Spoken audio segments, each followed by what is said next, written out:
The assumption is that most games aim to entertain, which some service as an easy bypass when there's so much killing in most of the games that we play. I'm not free of this. Even a pixel-happy game like Momodora has me beating up the bad guys. Violence in video games is an ever-present question, sometimes asked by people who you know have never touched a video game.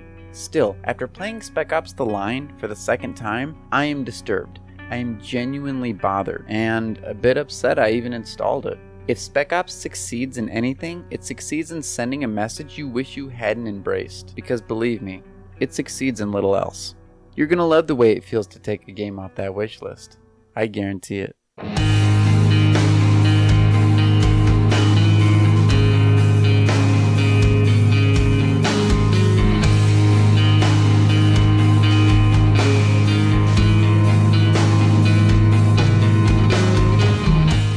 Spec Ops: The Line was a 2012 release published by 2K Games and Missing Link Games.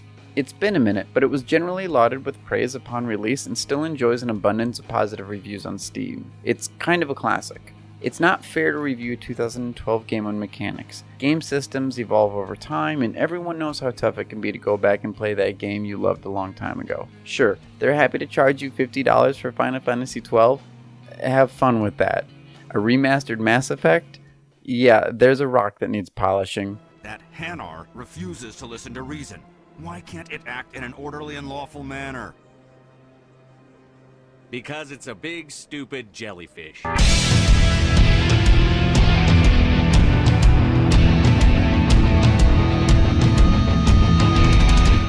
The point is, mechanics do not age well, even in some of the best made games ever. Another thing that doesn't age well? War. It's the same old thing with different means and the same outcome for different folks. Spec Ops: The Line is probably the worst game I've ever replayed. I've seen every ending of Chrono Trigger 5 or 6 times, beaten games like Final Fantasy VII a handful of times that everyone says that they want to replay until they stroll up to the Temple of Ancients. Yeah, that's when you know you're in for a long ride. I beat Spec Ops in less than 7 hours, and thank God, but I could not stop asking myself when this game of nonsense corpse piling would end. But I'm confused. I think Doom is one of the most iconic games ever created, and play Counter-Strike with my buddies on the weekend. Wait, there's a new Call of Duty coming up? Sign my ass up. But this? No.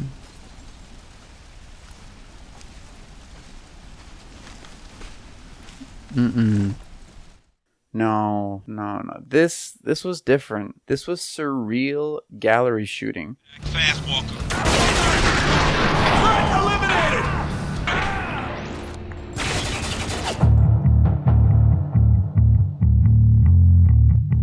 Constant in its brutality, literal unchecked insanity.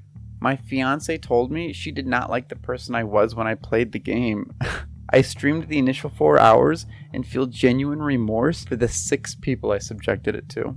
But let me back up. The credits just rolled like 10 minutes ago. Maybe I need a moment. Damn. And that is Spec Ops: The Line.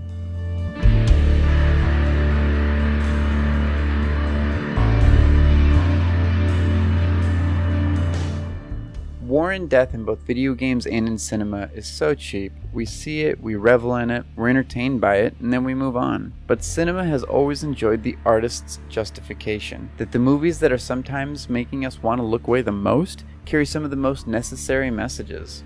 Video games clearly do not get that same treatment. It's a narrow view of games as pure violence simulators, and it's in that simulation that the conversation freezes, makes people want to take polls, publish papers, make statements. But just like cinema, there's a lot more to death in video games than kill streaks and fatalities. Spec Ops: The Line hitches a trailer of violence and killing, flashes of death so consistent with no intermingling RPG fantasy, no skill points, no minigames, 0 degrees of separation. Just you, poor Lugo, poor Adams, strapped to the teeth with guns on a crusade to kill everything that moves. And for what?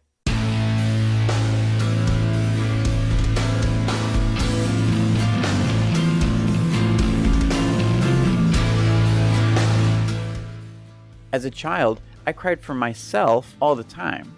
Kids are mean by nature, let's be real. But rarely did I cry for others. Now, when Sephiroth killed Ares, I cried like a baby, and I approached a level of empathy that was unique for me at the time.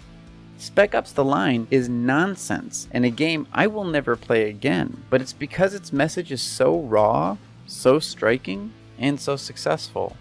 How many kids has our society sent to war to embrace a message they wish they hadn't? I mean, what's the real question here? Are we seriously more bothered by the fact that we run over people in Grand Theft Auto than we are the fact that we willingly send kids too young to drink to war and then straddle them with the idea of heroism? Spec Ops The Line is a game about a trauma I can never come close to understanding. It's unhinged, and it's a deep, dark hole. But it's just a game. A game you may really want to look away from, but a game with a necessary message nonetheless.